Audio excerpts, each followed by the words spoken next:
to Munich, and I'm delighted to say we have Rhasidat Adeleke with us again on the show. I'm delighted to welcome you back. Rhasidat, how are you doing? How are you feeling this morning? Thank you. I'm good. I'm a little bit tired, but no, I'm fine. I'm still kind of energetic still after last night. How do you sleep after running a new personal best Irish record in a major championships? Do you get any sleep? No, not really, because like you always have like so much adrenaline as well, so rushing through, so it's hard to sleep sometimes. We had Israel on the show yesterday morning, and he said he celebrated by going to McDonald's in Munich. How did you celebrate? Well, it was really late when I got back, so I just had to get back to the hotel, get something to eat, and go to bed. Literally, I didn't even think of McDonald's, honestly. Yeah, he had the good idea, obviously, the previous night. Like, what is that experience in that headspace like? Is it? I presume it's kind of like hard to come off that, because it felt like such a roller coaster of emotions, even between finishing the race yesterday and then realising a couple of moments later that you'd obviously set the time that you did. Yeah, like obviously, in the race, I was very cautious of like what was going on. I knew I was in medal position. When I crossed the line, I was quite disappointed because I knew like I didn't medal. And when the time was coming up on the board, first, second, third, fourth, I didn't see my name. I was like, oh God. And I was already like kind of disappointed. Then I saw my name come up in fifth, a new national record. And I was like, do you know what? I'll take that. Like after this long season, like I'm happy to be here and to be able to like make, personal best after like 48 races or whatnot. The race itself is, as Eoin described it there, a bit of a roller coaster, because you've so much time to think. Like it's 50 seconds basically of like thoughts and where am I now? How's it going? What's that like for you? Do you break it down into little chunks? Is there kind of one part of your brain just going run, and the rest of it going, where is everybody else? How much are you aware of as the race progresses? Yeah, like I'm completely aware. I'm completely aware of what's happening in the race, not necessarily what's happening like outside with like noise and like fans and stuff, but like the 400 is so long that like it's just a complete mind game. Like coming off the first bend into the straight, you're just thinking like get out, and like I was running and I was thinking, oh, I already passed the Polish girl inside of me, on the outside of me. So I was thinking like maybe I'm going too fast. But I was like, no, listen to the plan that Coach Flo gave you. Keep running. And like, at the same time, when you're coming home on the home straight, it's kind of like just keep pushing. Do you know what I mean? Like I'm just trying to convince myself that I'm not hurting and just keep pushing. It's going to be worth it at the end. Yeah. So it's a lot of mind games while I'm running. I'm very aware of what's going on. How painful is the home stretch? It's bad, like pain wise, but like as well, like as I said, like I was in medal position until the like last 10, 15 meters, and mentally knowing that like a medal is slipping away from you and you literally can't move your legs any faster is like the worst thing in the world. How do you know? Like, have you looked across? Is it peripheral vision? Like, so I was actually looking at the big screen while I was running down the home straight, which probably, was a lesson for me. Don't really do that, because I feel like the excitement of me being in medal position kind of made me tense up a bit, because I was like, don't lose the medal. You're in a medal position. You're in a medaling position. And I feel like that kind of threw me off a bit. So kind of the lesson for next time, like just focus on the race, like you're in the race itself. So just focus on that. Somebody said, and in various places, that this is only the 6th outdoor 400 metres you've run. Is that correct? Yeah, that was my 6th race ever. I'm still new to the event, kind of. So, like, knowing how to run it is always going to be a challenging experience for me at this stage. But, each race is a new experience for me. So I definitely took something away from that race last night. And I presume the more you do it, it's as much about running in all the different lane positions as much as it is running the actual 400, that if you get that crappy draw again, you'll know exactly what to do next time. I presume that's part of it. Yeah, it's all part of it. At the end of the day, like it's all 400 meters. Lane 1 wouldn't really be convenient for like someone like myself, being so tall. I have such a long stride, I can't really fully extend myself. But I just had to try to get out my head. Like each lane is equal 400, and just have to try give your best on the day. When did you make the decision to move to the 400? It wasn't really like it it wasn't really like a decision. It just kind of got thrown into it. Like I did 4x4s, and like then I just randomly did the 400 outdoors at Big 12s in May, and then like I ran a new national record there. So I was like, do you know what? Like, let me do this at Worlds. I decided a couple months later I'm gonna do it at Worlds, and it just kind of became a thing. So like now I'm just in it kind of. Are you now officially a 400-meter runner? Is that what your future is, do you think? I definitely will do it in the future. I'm probably gonna do more 200s, or maybe a couple more 100s, maybe a couple more 60s. Right. I don't know.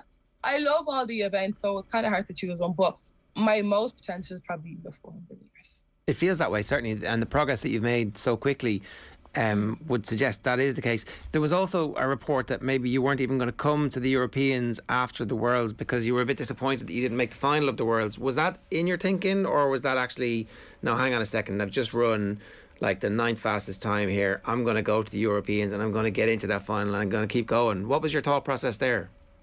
Well, yeah, after Worlds, like even before Worlds, I already decided that I was going to go to Europeans. Like I had I had a holiday booked from June, and Worlds was only in end of July.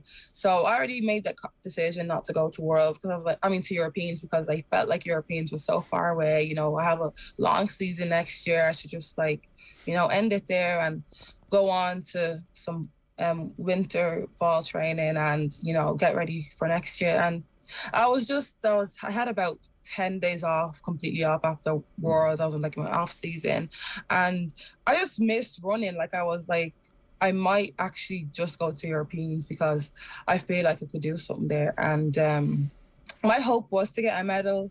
This was probably the most competitive year ever for the 400 meters. Like there was a ridiculous amount of girls under 51 seconds in the 400 this year. So it was definitely a challenging thing to do, but I just committed to it and I'm here now. So how many days into that 10-day break did it take for you to realise that you missed running?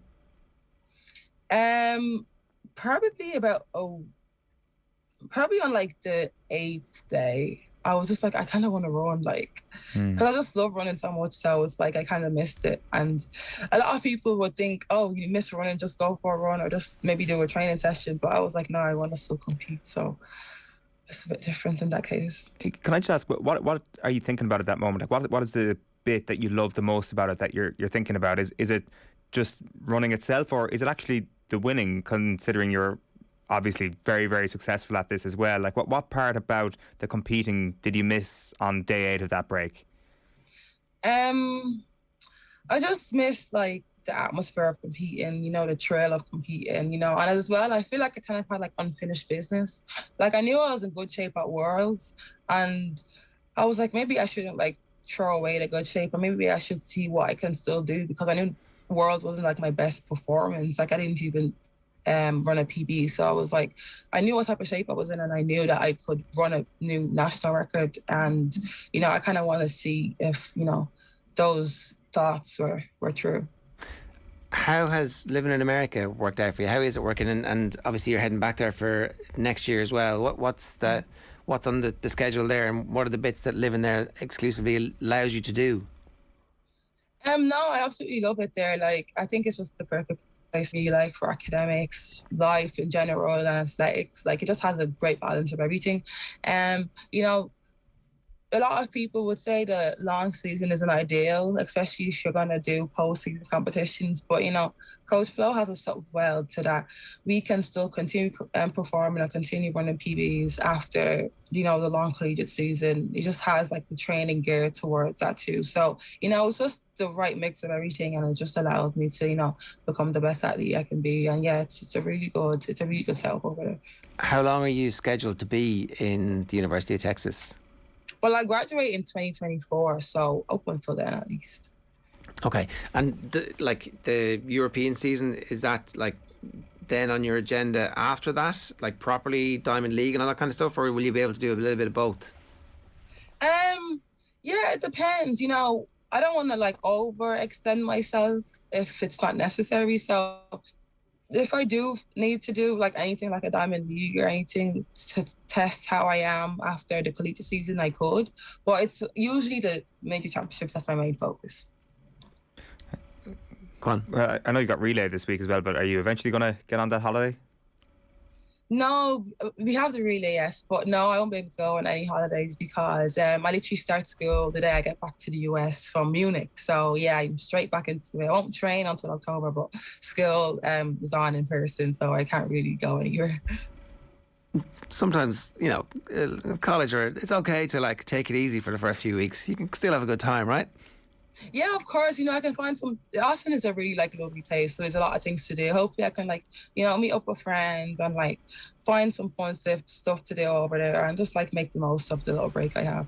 I don't know if you've seen the sports pages, but your picture is on the front of the Examiner and a couple of other of the sports sections. Are you aware of the impact that yourself and Israel have had this week, and just the inspiration that you're providing to the entire country? No, yeah, I just absolutely love all the support. That's probably one of the reasons why I love competing so much, because I can put a smile on other people's faces and they can put a smile on my face. So I just love the overall experience. I just love how supportive the fans are and how much they give to us, and so we can give to them. So yeah, it's just amazing. In terms of the major championships that you're talking about, when you go back now, having run a national record at the 400, do you start thinking about that in Olympic terms, that will be the target, whatever else about running everything else, and really enjoying that and honing your sprinting from the 60 indoor to whatever in the collegiate circuit? Do you think now, from an Ireland perspective and from a major championships perspective, that the 400 will be the focus? Yeah, showing how much I progressed in the last year from just starting it and not even doing any base training for the 400. I just feel there's a lot of promise in this event. So yeah, I definitely would see myself doing it at more World and Olympics, and this makes me excited to see even what I could do next year if I start training for the 400 this fall coming up, and get ready for it, indoor outdoor season. Yeah, it makes me really excited. Yeah, well, we're all really excited for you too, Rhasidat. Great to have you with us. Thanks a million. Enjoy the rest of the week in Munich. Cheers. Thank you so much. I appreciate it.